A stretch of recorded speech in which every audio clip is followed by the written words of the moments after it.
Let's face it, the cut to black scene in The Sopranos was a beginning of dumpster fire finales. Lost, Dexter, True Blood, The Game of Thrones. Not every series can be a gem from start to finish like SOA. However, I have invested years of my life into The Sopranos, and passing up the opportunity to see the origin story of Tony Soprano was not an option. Welcome back to another episode of the Popcorn Confessional, and this is Dave from Nerdbox, and I'm accompanied by my wife Jenn, also from Nerdbox. And on this episode, we are talking about the Many Saints of Newark. So fire up that Jiffy Pop and meet us in the booth.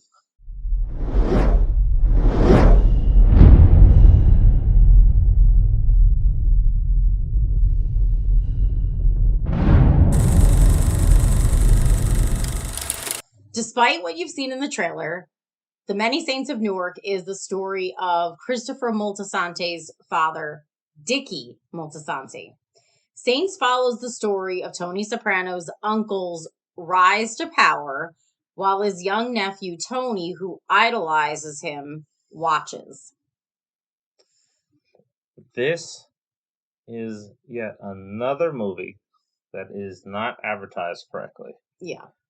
Going into it, I thought I was going to see the rise of Tony Soprano. You're not going to see the rise of Tony Soprano. And it's funny because I had this conversation with somebody this week after we saw the movie and we were talking about it. And it's like, wait a minute. It's not about the rise of Tony Soprano? No, it's not. It's the rise of Christopher's dad. Yeah. Which I thought was done very well. It's just poor marketing. Yeah. Or maybe smart marketing because they want people to come to see the movie based on a character's name, which is Tony Soprano, and not really give them what this movie is about. I don't know when's the last time that I saw a good mafia movie.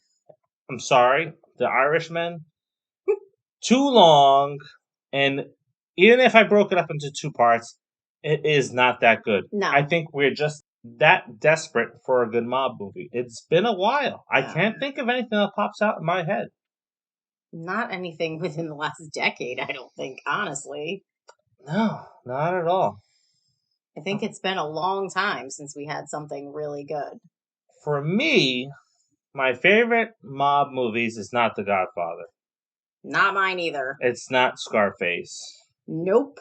It's not Goodfellas. Nope. I'm sorry if you just turned off the video because of that. My favorite mob movies are Donnie Brasco and The Bronx Tale. And they really stand out above all of the other movies. And I am partially biased here because I am from Brooklyn and The Bronx Tale reminds me of home because even though I'm not as old as Robert De Niro was in that story, at the time of that telling, my neighborhood was an Italian neighborhood and it was exactly like that. We had the social clubs, we knew the mafia people, there was sectioned off parts of where I grew up in Canarsie, Brooklyn, where it was like if you crossed certain lines, your ass was going to get beat. You knew what FBI undercover cars looked like. There was things that I can't go into. Anyway. I mean, honestly, you're talking about like Donnie Brasco and A Bronx Tale, and I didn't want to watch those movies because I was turned off to mob movies because of movies like Goodfellas and Scarface and The Godfather. I know that they're favorites to a lot of people, but I didn't like them at all. And I didn't want to watch Donnie Brasco or A Bronx Tale, and I love those movies. Absolutely love them.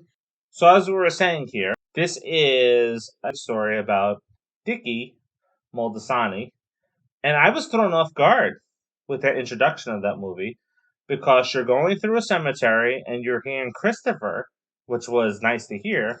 Michael Imperioli. Yep. For any of you that don't know. Give us the introduction. I'm like, what the fuck am I watching? I thought this was the rise of Tony Soprano.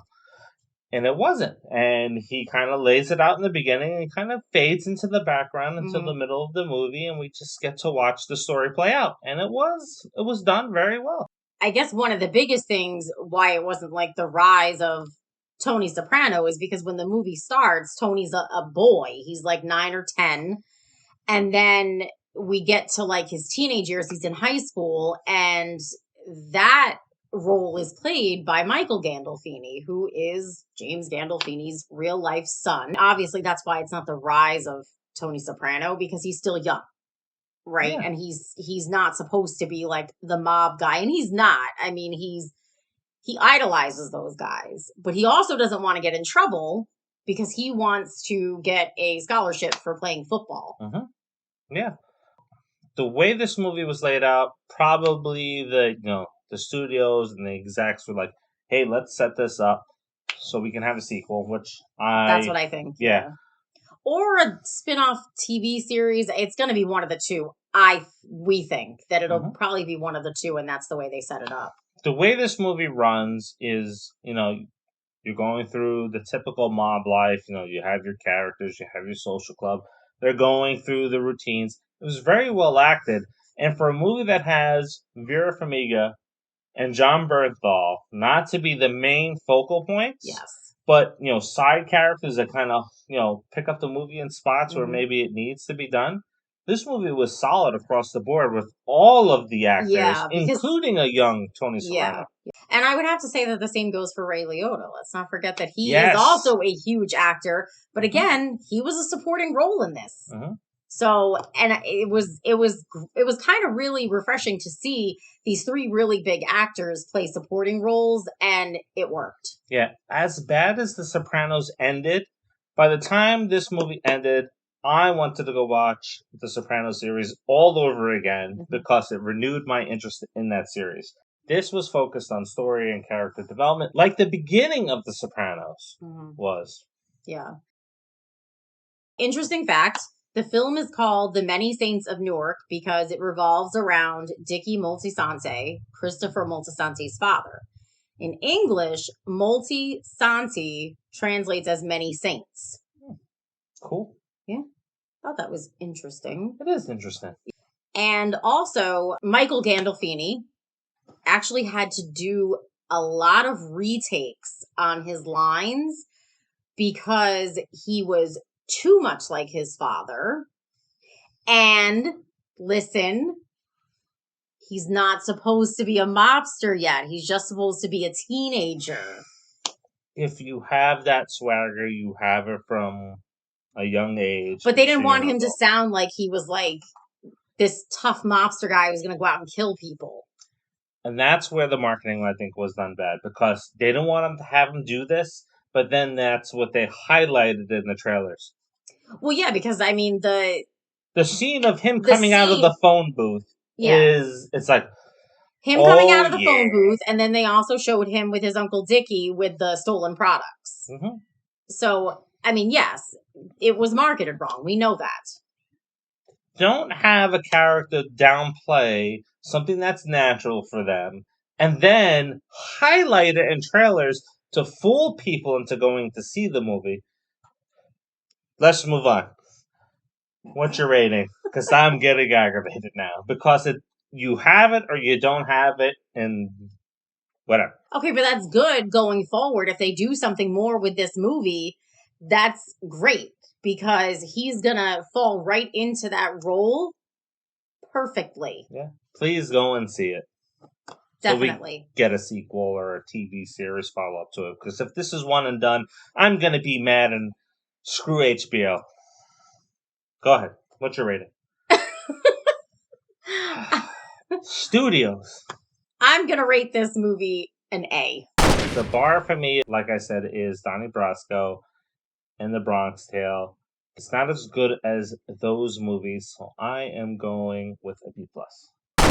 To me, that's fair, because there's not things that I can take away from this film like I could from those other films that is always going to stay with me. And again, it's probably my bias, because those other two films remind me of my childhood and growing up in my neighborhood and knowing the people that I knew and the things that I kind of did that we'll never talk about. Except that you just blasted it on. I didn't say it. Anything that will incriminate me. That's good. Anyway, what do you think about mom movies? Is it your movie of choice or your genre of choice? So don't forget to like, subscribe, turn on the notifications, and share. So until the next time, see ya. See ya.